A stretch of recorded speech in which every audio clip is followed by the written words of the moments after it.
friend of mine said he was going to help me drywall, my house, and he was going to go on YouTube and watch a couple of videos.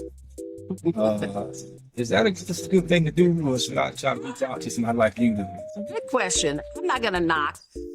Look, I'm a Google girl myself if I want to go and look at something.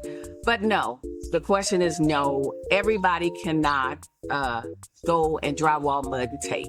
You have to know what you're doing with the nails, knowing where to put the nails and knowing where to put the electrical sockets and things of that nature. And then knowing how to cut. You can't just go cut your electrical sockets and switches with a knife.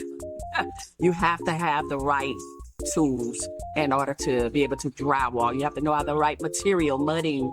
You have to know how to sand, and you have to do it right.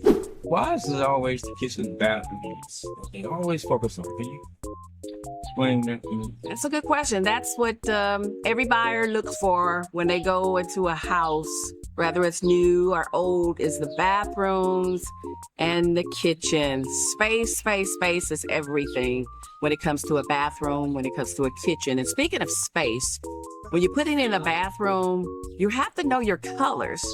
If it's a small bathroom, you're gonna go with dark colors or light colors.